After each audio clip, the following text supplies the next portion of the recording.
بسم الله الرحمن الرحيم. السلام عليكم. في العجالة هذه أود أن أتكلم عن نقطتين أساسيتين اليوم. أولا هو خلخلة الجاذبية، وثانيا الموجات الكهرومغناطيسية والطاقة النظيفة. في الجانب الأول ذكر أن بعد محمد صلى الله عليه وسلم كان الرجل الثاني المؤثر في البشرية هو نيوتن.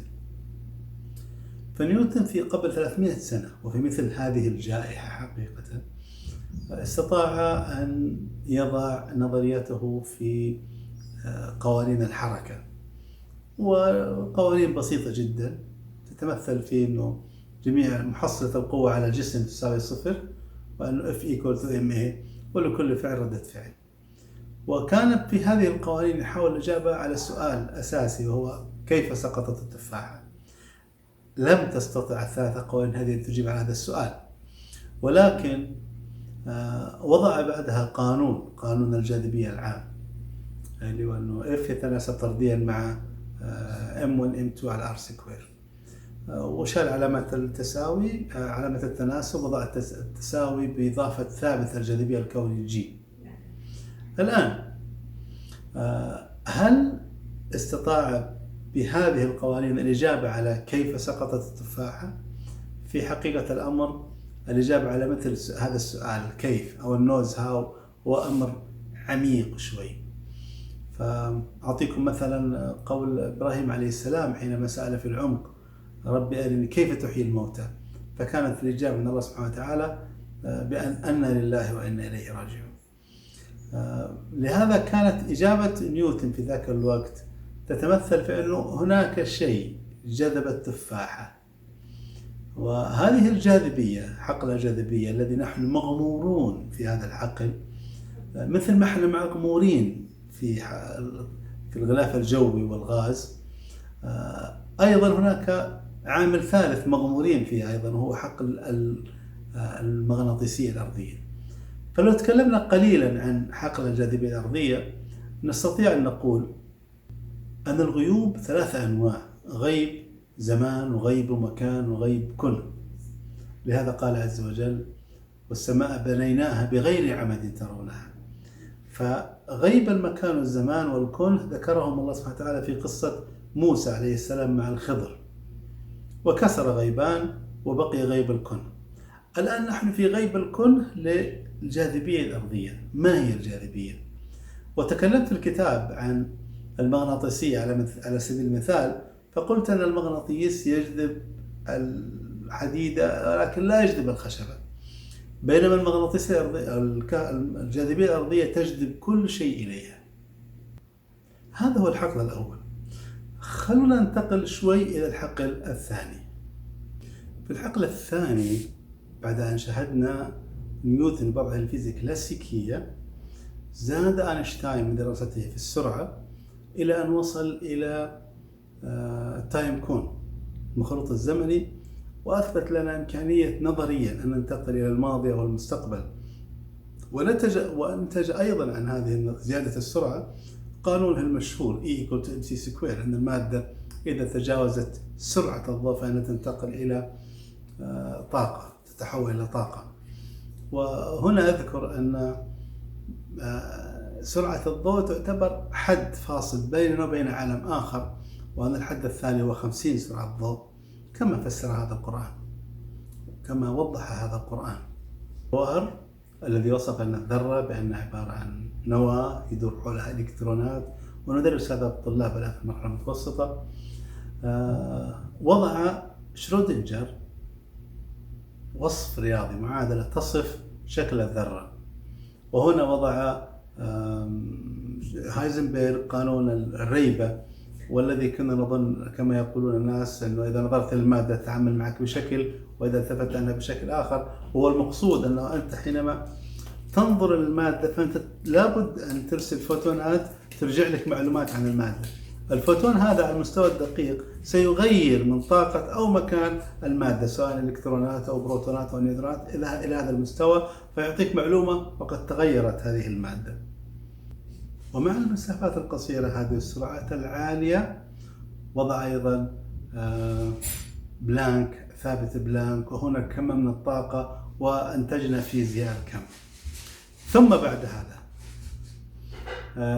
هذا انتقلنا إلى مرحلة أكثر تقدما، حيث وضع ديراك معادلته التي تصف الإليمنتري بارتيكلز، المواد الأولية داخل الذرة، إلى مستوى الكواركات. إذن سرعة عالية ومسافات قصيرة جدا جدا جدا على مستوى الكوارك.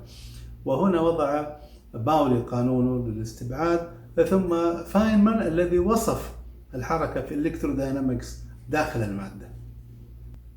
لماذا كل هذا؟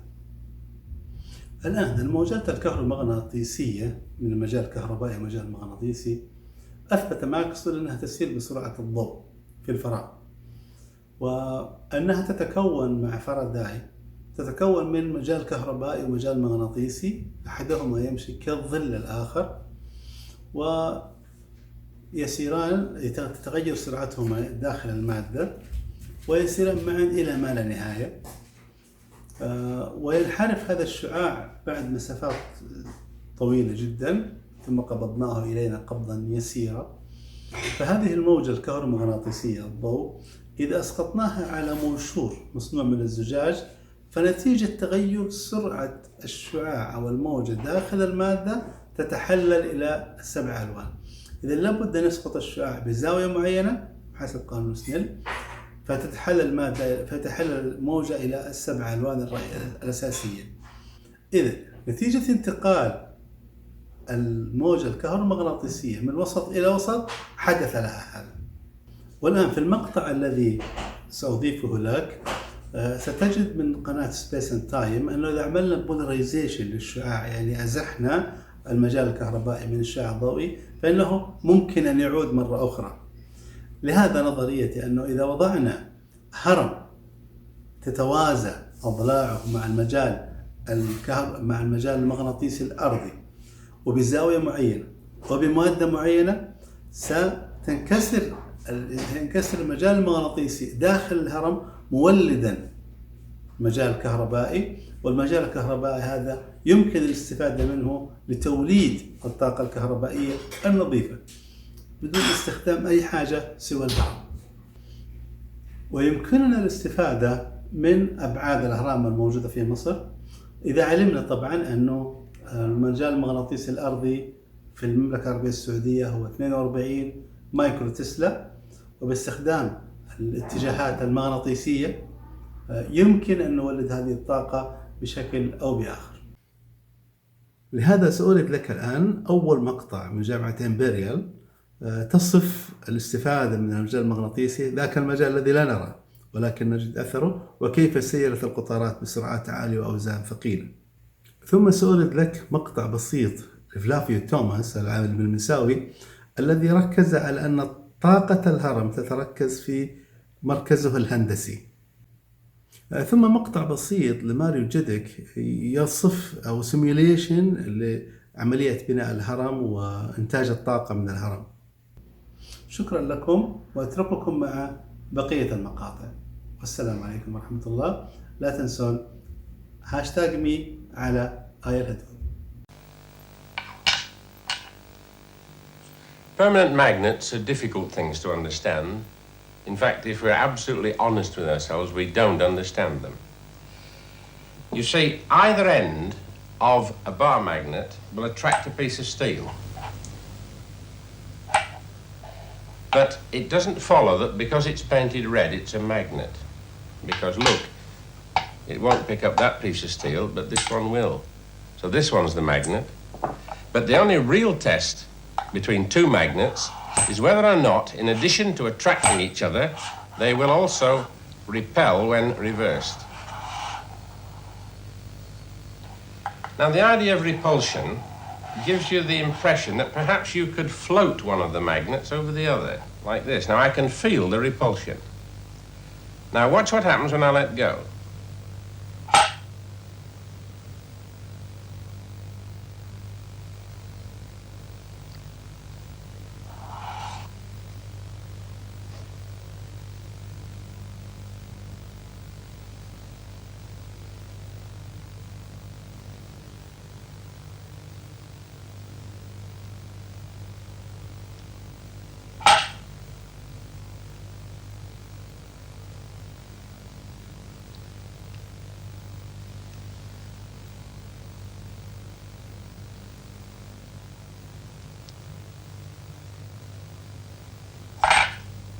You see, it won't stay there. You get the repulsive force, but we say it's not stable.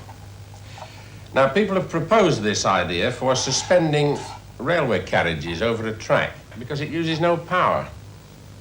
But then you have to do something about stopping it falling off sideways. Now, we can make ring magnets like these. In this case, the whole of one side is a north pole and the whole of the other is a south. So if we get two of them, we can try and float one over the other. And again, you see, you get the lift, but we can't get the stability unless we put in a glass tube. And you get floating. Oh, isn't that just marvellous? People have suggested you could use this for floating railway carriages, but you see the clearance there perhaps isn't big enough. So what we'd really like to have is some more magnets to make it stronger. That's going in roughly the right direction. Now we're getting a lot of clearance. But of course, these magnets would be on the track and this would be the vehicle. So this is going to be very expensive. You want hundreds of miles of this.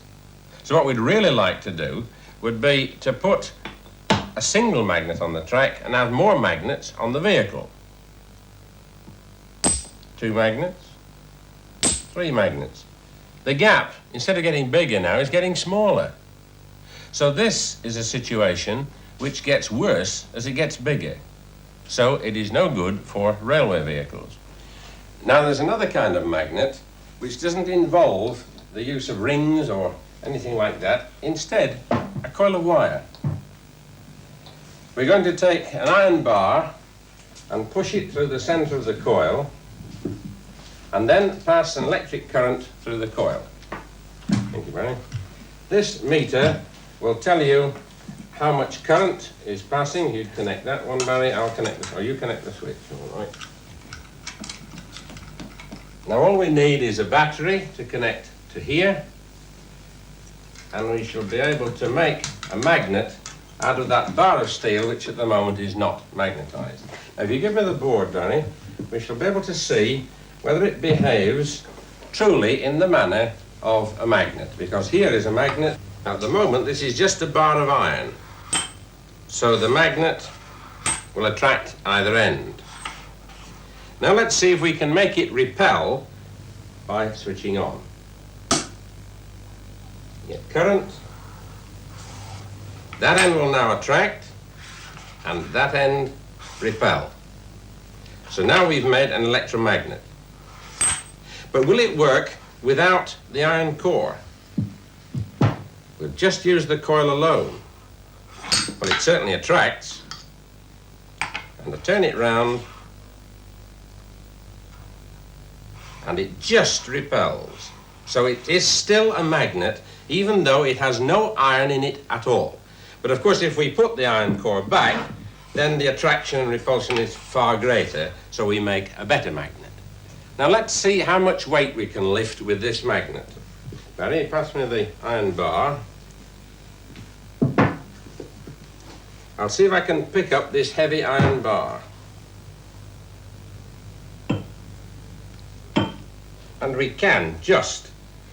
It's not actually jumping up to meet it, but having made contact, I can just lift it.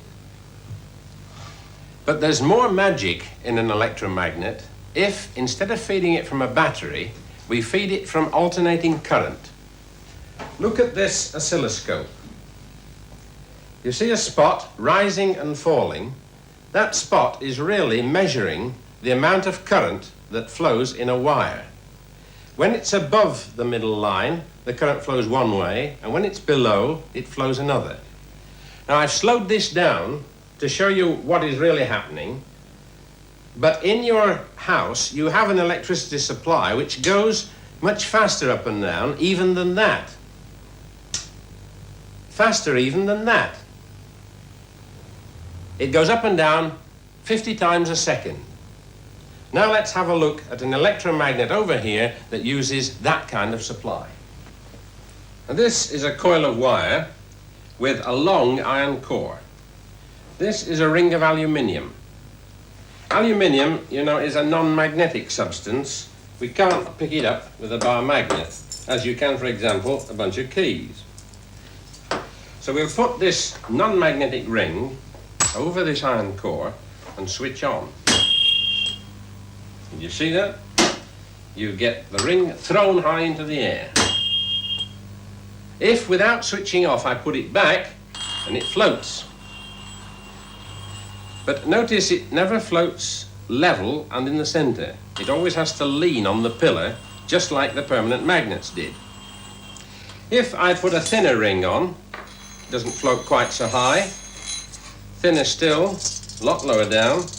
And if we go to the ultimate and cut a ring from kitchen foil, which is also aluminium, that doesn't float at all. But unlike our permanent magnets, if we now add some more rings, we shall begin to see the whole lot lift. Remember, with the permanent magnets, the more magnets we put on the top and the smaller was the lift. And in this case, the more the rings, the higher the lift. Put the thicker one on, thicker still, and up it comes right to the top. Now, what is the secret of this amazing device? This is the giveaway. This is a copper cylinder that is free to spin. If I hold the copper cylinder alongside, there's nothing much going on. But if I take this ring, which wants to float up there, and I force it down alongside the copper, then the copper begins to spin. And if I put it on the other side, it spins the other way. It is as if there was an upward sweeping something which is causing the copper to spin. And we call that upward sweeping something a travelling magnetic field. Now, this is a row of electromagnets arranged deliberately to produce one of these travelling magnetic fields. So when I switch it on, put our copper cylinder over it, and there you see the same effect, as if something was sweeping underneath it. When we put a bit of aluminium on, it does push it along, but not very fast. Let's try a bigger piece. That's better. Bigger still. Better still. You see, the bigger you go, and the better it gets. This, of course, we call a linear motor. Now, suppose we increase the current. Would you mind increasing the current, Barry? And we can now hold a sheet of aluminium which is not only trying to be pushed along, but it's also lifting above the surface. It's much more like what you would expect if you threw a piece of wood into a flowing river. It would float and move along.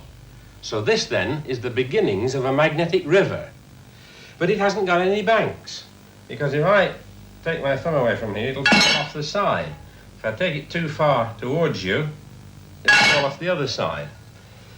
But if only we could stabilize it, then we should have something that looked exactly like a river.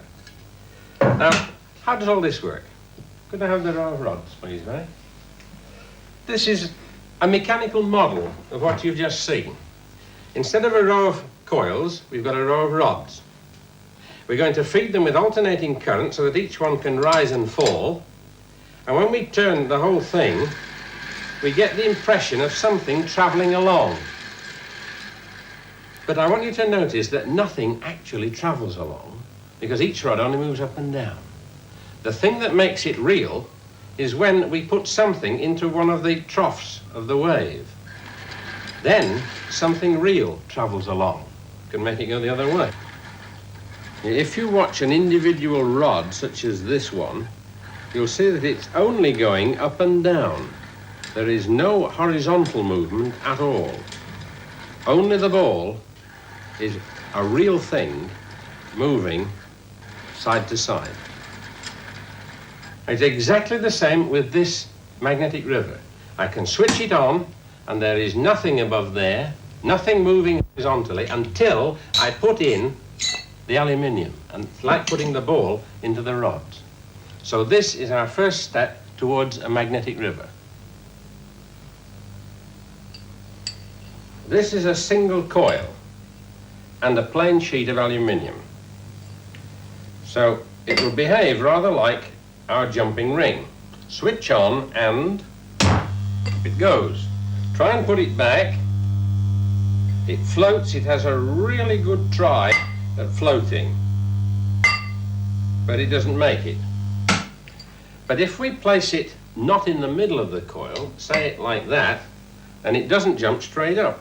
I put it to this side.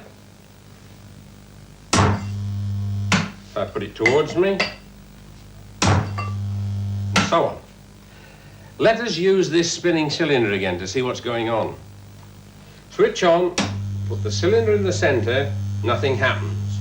Introduce the plate, and it spins. Introduce the plate from the other side, spins the other way. Notice which way. It's trying to throw the plate out.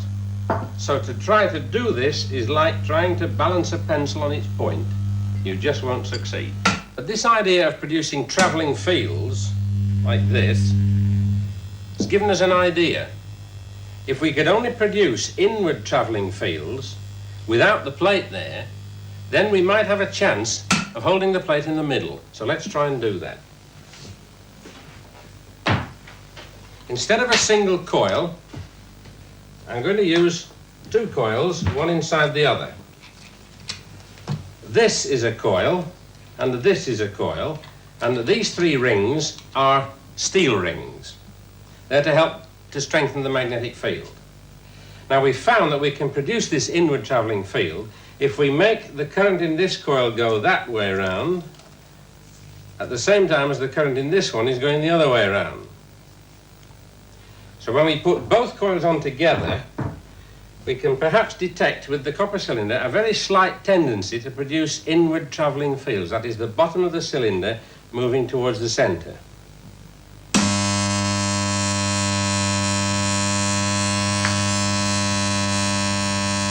That's what we're looking for.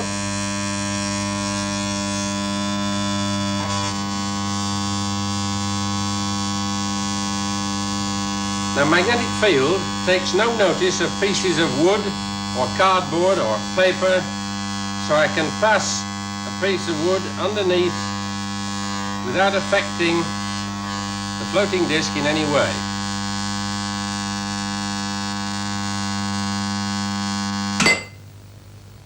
Now I want you to imagine that we've been able to take this solid structure, put it under a steamroller and roll it out flat, really flatten it in this direction. And let's try and imagine what that would look like.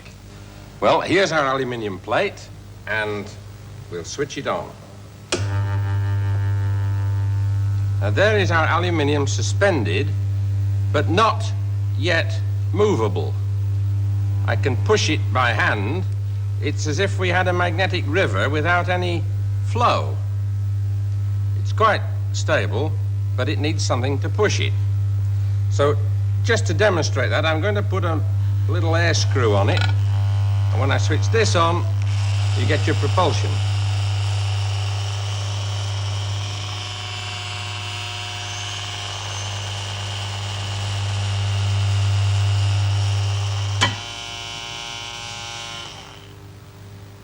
There was a time when we thought we should have to put a linear motor up the center between the coils to get propulsion as well as lift and guidance. But a few months later, we discovered that all that was necessary was to break up these two coils into a set of smaller coils, and we could get the lift, propulsion, and guidance from one and the same set of coils. Now here is one row of coils and the other one at the other side. But this time the coils have been divided up into groups so that we can produce a travelling field as well as give lift and guidance. The thing we're going to propel in the magnetic river is this sheet of aluminium, and we've stuck some tape onto it so that you can see it more easily because it goes rather quickly. So Barry, if you'll take this please and put it on the end and switch on, we'll have a demonstration.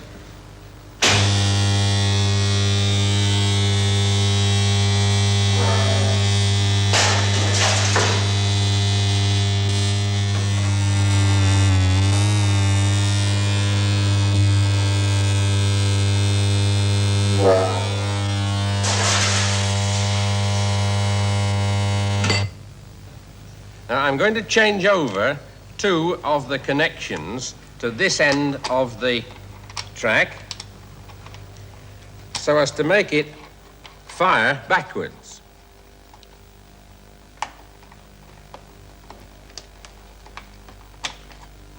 Now let's see what happens to our aluminium plate. Switch on, ready?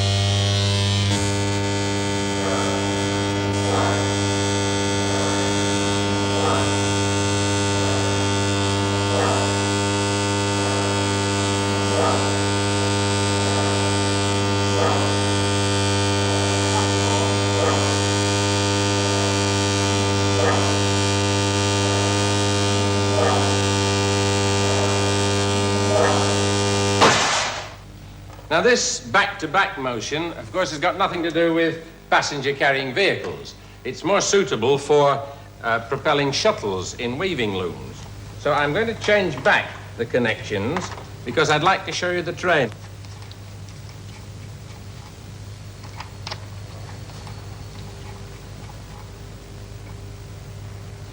Now we're going to dress up this piece of aluminium to look like a passenger-carrying vehicle. The scale of this operation is such that this will now travel at the equivalent full-scale speed of 250 miles an hour. And Barry, if you'll start this one, I'll have to go and catch it because this is rather expensive.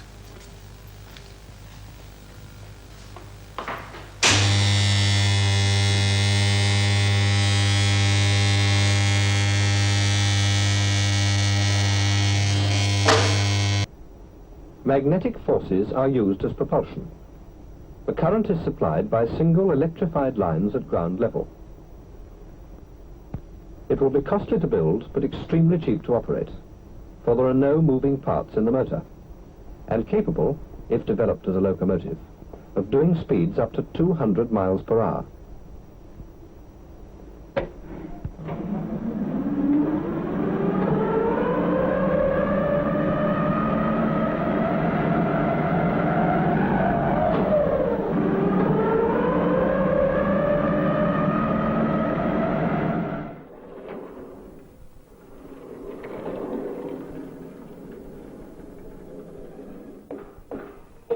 When used on the horizontal and made in a much larger size, such a machine is capable of developing a very high acceleration.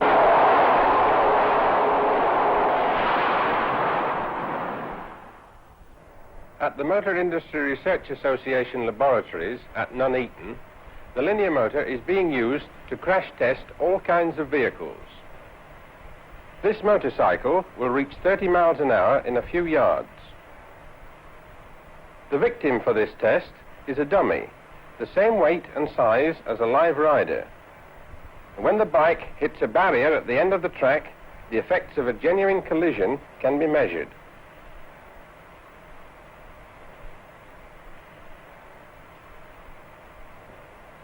The linear motor to do this job is very small.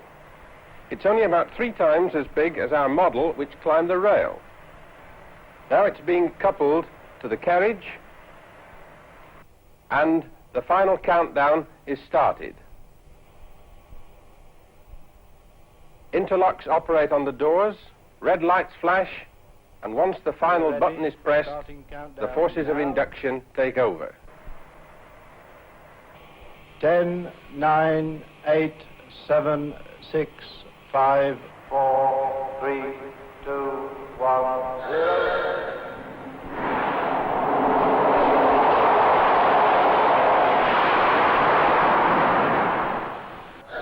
Now, magnetic machines get better as they are made smaller, whereas electromagnetic machines are better as they are made bigger.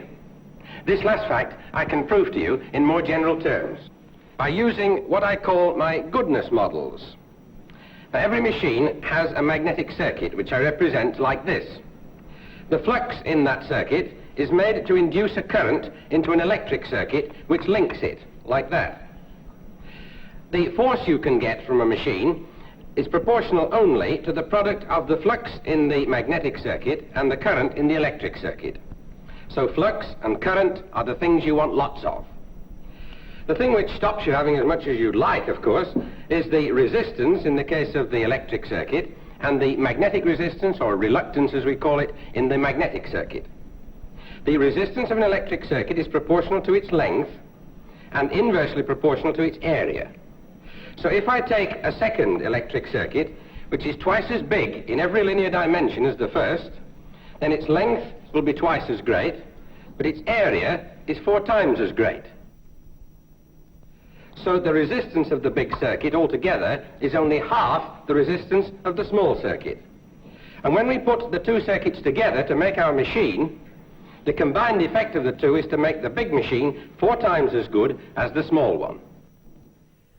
Again, we have 2 coils, one inside the other, and this time each coil is wound on a laminated steel cylinder. When I switch on, we can suspend the disc, and if I now control the current in one of these coils, I can make the disc do different things. For example, I can make it oscillate, like that. Or I can make it steady again, floating higher up. Or I can tilt it over at an angle, such as that. And finally, eject it altogether. Now, each of these different actions could be said to be the result of an entirely different mechanism. Now, let me show you how we use induction forces in a different way. This time, we have a whole row of coils sunk in slots in a steel base, and they've been arranged in such a way as to propel this sheet of aluminium horizontally. Lay it on the surface and switch on. Once again. This time, without switching off, I'm going to put the aluminium back and hold it with finger and thumb at one end, so that you can see that as well as the horizontal force, there is also a lifting force. When I let go, of course, it shoots off. This is the force we designed it to have. The lifting force is something, in this case, we really didn't bargain for. Now, this is the linear induction motor. In many ways, it is easier to explain how the forces horizontally arise than is the case with the vertical forces or with the forces we saw supporting the sphere. But simpler still is a demonstration of induction using a single coil and a single ring, like this. Now, the ring is threaded over a steel core, which, as you see, is made up of a number of strips of steel. A bundle of iron wires will do just as well. When I switch on the alternating current, the ring is thrown in the air. Hold it down and release it, and it's again thrown in the air. But if I replace it whilst the current is still flowing, then it seems to float in the manner of the plate and the disc we saw earlier, and yet with this difference, it will never stay absolutely suspended in space. Now, let it go, it always has to lean on the pillar. Now, this is a very old experiment. It was first performed about 1880. But what was not realized until recently was this remarkable fact. If I hold alongside the steel core a copper cylinder, which is free to rotate, then nothing much happens until I put on the ring. That seems to spin the cylinder, and if I put the cylinder on the other side of the core, it spins in the opposite direction. It looks as if there was an upward sweeping something which is causing the cylinder to spin, as if it might be a current of air. Yet it can't be a current of air, because if I hold a feather duster alongside, the feathers don't move. Yet once we've established that there's an upward traveling something, we can make a pretty shrewd guess as to what it might be. It could be a magnetic field that is moving upwards. Now, we can test this by mounting 2 magnets on a rotatable arm. The magnets are opposite this copper disc, which is also free to rotate. There's a good 1/4 of an inch clearance between the magnets and the disc, and yet when I rotate the magnets, the disc also spins. But it never quite catches up with the magnets. I don't know if this action reminds you of anything you've ever seen before, but if not, it might help if I turn the whole thing through 90 degrees, and then try again. Because now it might remind you of stirring a cup of tea, in which the tea never quite catches up with the spoon. Thank you. Now, the engineer needs little more in the way of explanation of an induction motor than this. As long as it reminds him of stirring a cup of tea and continues to give him right answers, he will continue to use it. So, for example, he will see his linear induction motor as a magnetic river which is flowing along. And the fact that if I dip the cylinder into the river, you can imagine you could almost see the fluid flowing underneath the cylinder and causing it to spin. So from now on, we're going to think of our linear machine as producing a traveling series of waves of magnetic field.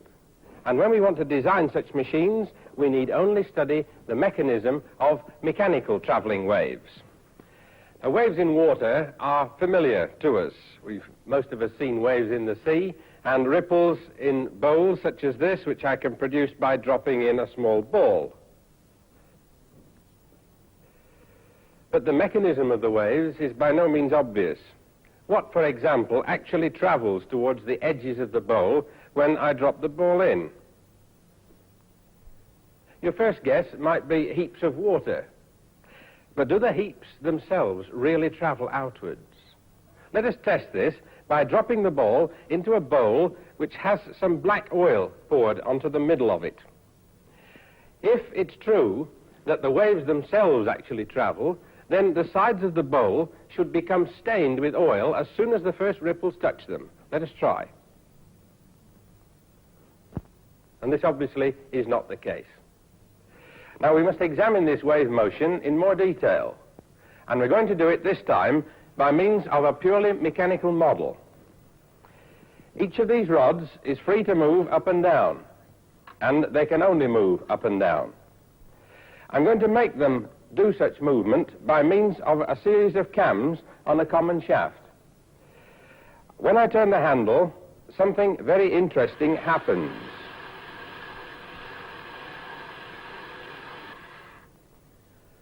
Now, this traveling wave pattern that moves along the top of this rod model is almost identical to the pattern of magnetic field which you get traveling over the surface of a linear induction motor.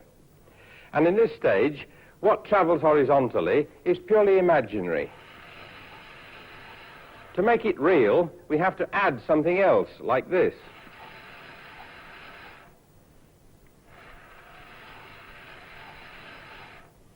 Now, perhaps you think that it isn't obvious that what travels horizontally is imaginary without the ball. And so to convince you of this, I'm going to try to use the same model with a different set of rods.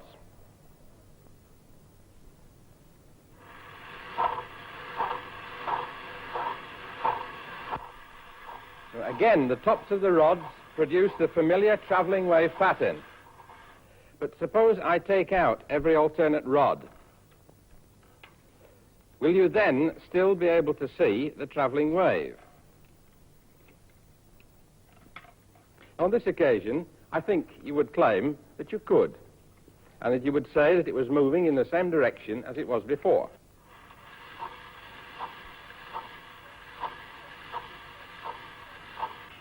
But suppose I take out every other again.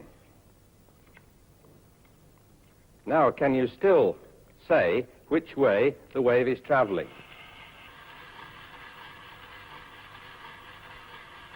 I think you'll agree that this is now much more difficult. And perhaps now you realize that what you were doing before was to join the tops of the rods mentally with an imaginary line, and it was only this line which was moving. Now we're going to go back in easy stages from this purely mechanical model to the linear induction motor. And the first step is to go from what is purely mechanical to what is electromechanical, like this. Instead of the rods, we're going to have a row of steel strips, and each of these strips is springy. Instead of moving them up and down with cams, we're going to use this row of electromagnets. When I switch alternating current into these magnets, it's going to cause the strips to be attracted and repelled alternately. And when I switch on the whole row, you should see a reproduction of our mechanical travelling wave along these strips. First of all, I'm going to magnetize the strips by passing direct current into this big coil at the back, which I switch on now. Now I switch on the alternating current.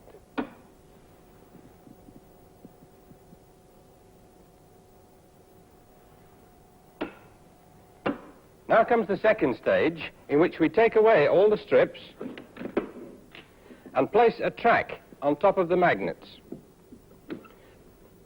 Built into this track is a steel strip, whose purpose is to strengthen the magnetic field. And now I can place a slab of aluminium in at one end, switch on the alternating current, and we are back with our linear induction motor and our moving magnetic river.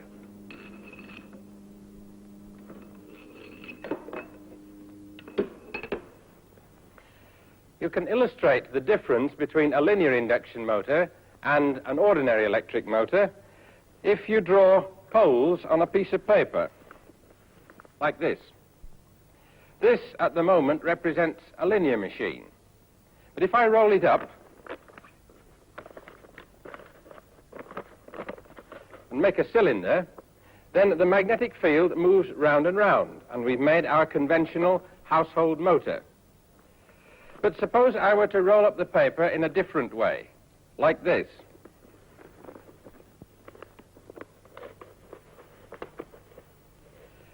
Now the magnetic field travels along the axis of the cylinder.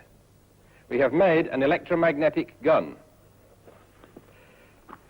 Now, in practice, it's very easy to construct one of these guns, because all you need is a whole row of coils placed next to each other, like this, and each coil is simply a coil of wire wrapped on a bobbin. The moving part is going to be a steel rod with a copper sleeve on the outside of it. I put it into the barrel and switch on. The missile emerges at about 100 miles an hour and goes quite a long way into the wood. We can try more sophisticated darts. This one has alternate rings of steel and copper on a steel core. Let's see if this is any better.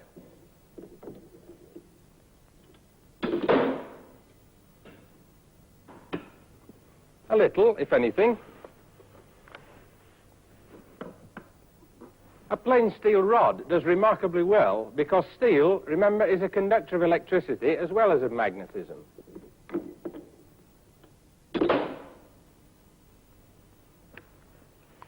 This tubular motor is not the most efficient of linear induction machines.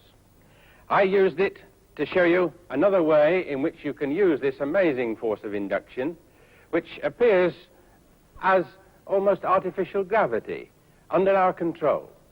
The aluminium sheet weighs about 100 pounds. At the moment, we've got it anchored on a rope at that end to take the weight and a backstop just in the center. The coils are going to take the weight at this end.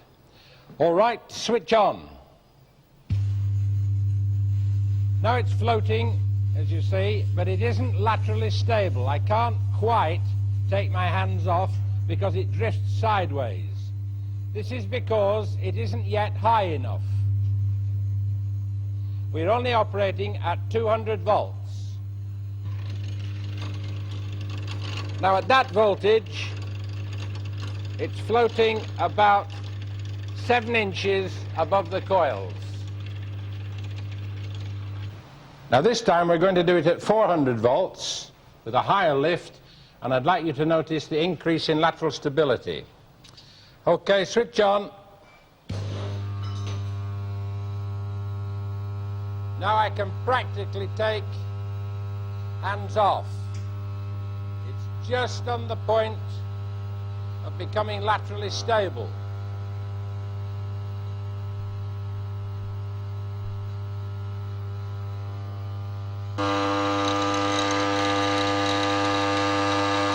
This time, the supported height is 11 inches, which is halfway to our target.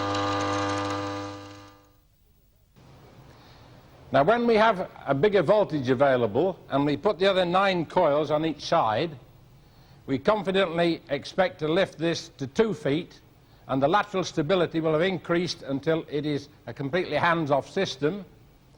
Remember also that this is taking the whole weight of the plate at the moment with only 1 unit, and there are to be 3 units, and therefore there will be ample lifting force to lift 200 pounds in addition to the weight of the plate. Look at a levitation system which is only allowed to move in one direction. When this aluminium plate is lifted over this coil system, it will be seen to be free to move in this direction only. The only force resisting the motion is that of air friction, and at this kind of speed there's very little of that. Now, once you're clear of the ground, there are only 3 practical methods that I know by which you may propel yourself along. First of all, you can, as it were, swim through the air. When this has been engineered, we call it an air screw. Of course, this involves a return to wheels with all their associated noise and atmospheric disturbance, but nevertheless, it's a method.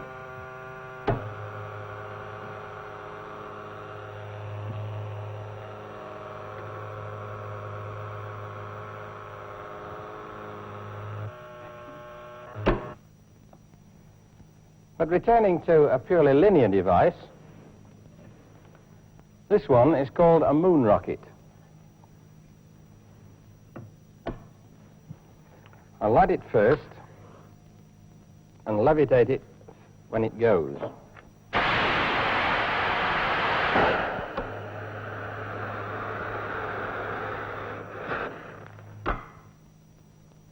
Well, in an age when we think about pollution, I think you'll agree that this is not on.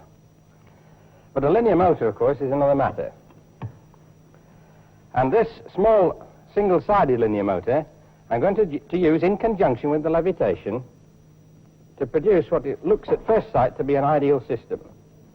It's got to have its own little aluminium strip to push against. So I switch the motor on, and then the levitation. See that again? The motor is still running.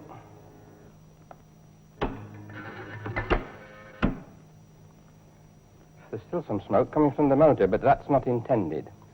It's just because it's a very small machine. And talking of scaling up, unfortunately, the levitation system doesn't readily scale up, because a full-size one would be too expensive in terms of power input and in terms of track cost. But the air cushion principle, which was invented by Sir Christopher Cockerell for hovercraft, can be married to the linear motor to produce what is called a tracked hovercraft.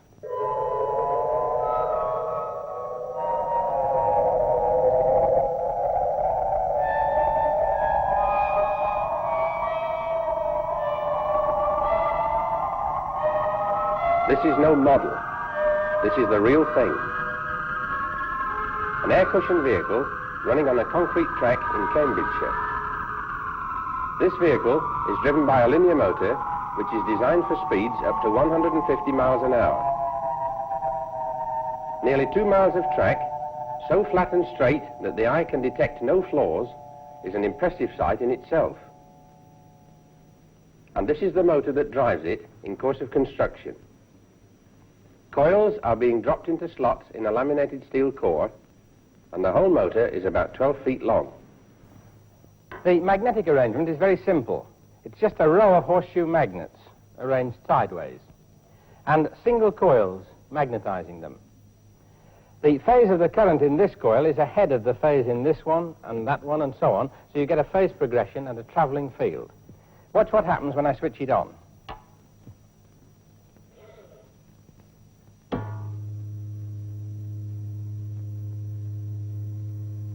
It lifts, it propels, it's stable sideways, twist. See how rapidly it recovers when you disturb it. And you haven't really seen electromagnetic levitation until I turn up the current to its full value. And then see what happens.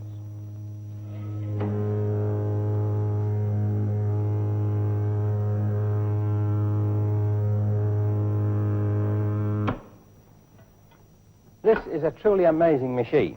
It's as if there were some kind of a magnetic groove along which this will travel. It's stable in all three axes, both rotationally and translationally, and it will propel itself as well. Let's just see it again.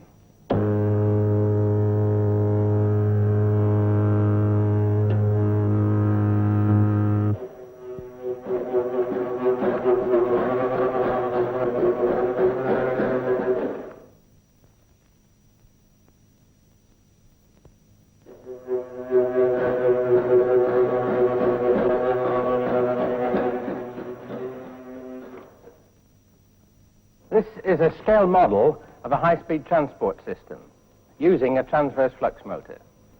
Inside the track, there is a row of horseshoe magnets arranged sideways, each with its own magnetizing coil. But in this case, the vehicle itself switches on the track as it needs it ahead of itself by passing over a series of photoelectric cells.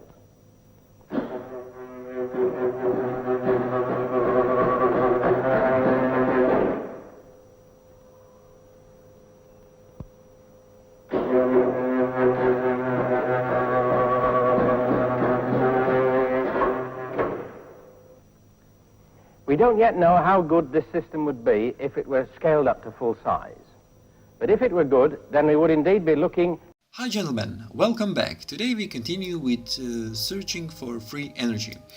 And this time we again are speaking about zero-point energy, the same energy I have been describing in the Thomas Henry Moreau radiant energy collector. Basically this big antenna which is able to pick up the cosmic waves, which should be also part of the this zero-point energy, yeah? And this device does the very similar thing, and this is called the Thomas Trafalgar pyramid power. Yeah? Basically this small pyramid is, I think, 1 by 1 meters, and in the middle there is this machinery or these passive components which basically pick up this zero-point energy.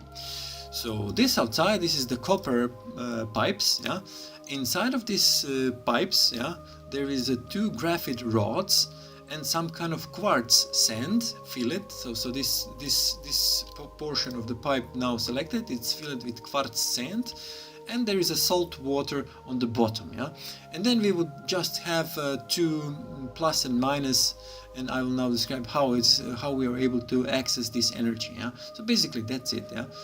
It looks like a chemical reaction, yeah, and that is a hoax, but in theory, yeah, this should pick up the zero-point energy.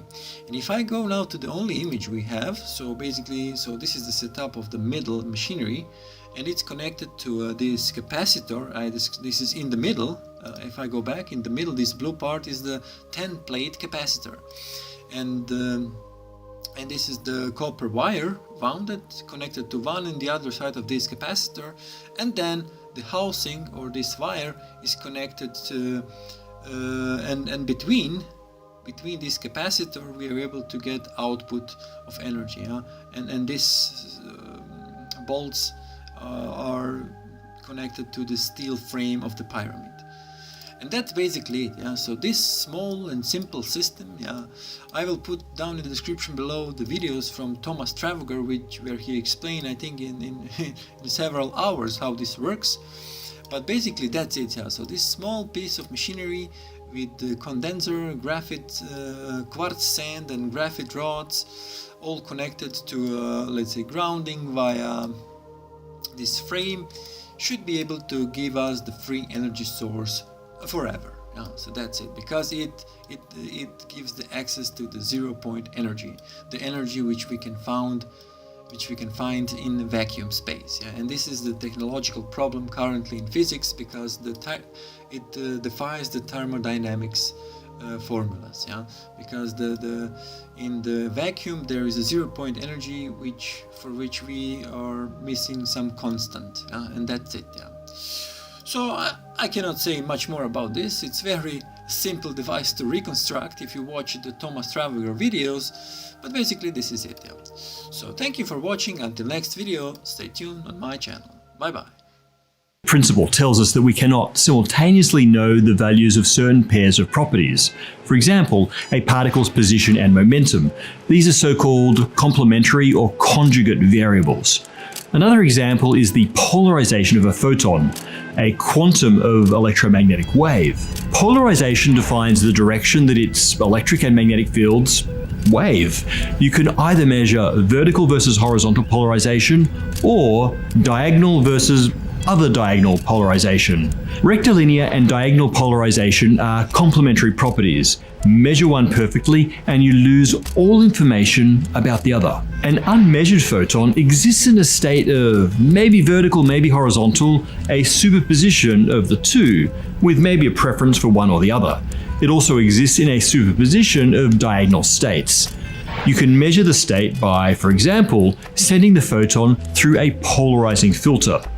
That act forced the photon to make a choice. First, which basis, rectilinear or diagonal, then which actual direction. So, for example, pass a randomly polarized photon through a horizontal polarization filter, like a polarized sunglasses lens, and the photon will either decide it's vertically polarized and be blocked, or horizontal and get through. Run that now horizontally polarized photon through a vertical filter and it'll be blocked because its vertical polarization component has been measured to be 0. In fact, here's a quantum experiment you can try at home. Try this with two polarized sunglasses lenses at 90 degrees. You'll see that all light gets blocked. Now, place a third lens in between at 45 degrees. Bizarrely, now some light gets through. What did you just do? Well, you just switched between different quantum representations of reality and then back again, and so invoked the uncertainty principle. See, any photon coming out of the first filter has its rectilinear polarization perfectly measured, which means its diagonal polarization is completely undefined. So when it then reaches that diagonal filter, it has a 50-50 chance of passing through. Then its diagonal polarization is perfectly defined, making its rectilinear polarization undefined, so it has a 50-50 chance to traverse that third vertical filter. This is the basis of one of the first quantum key distribution algorithms developed in 1984 by Bennett and Brassard, and known as BB84.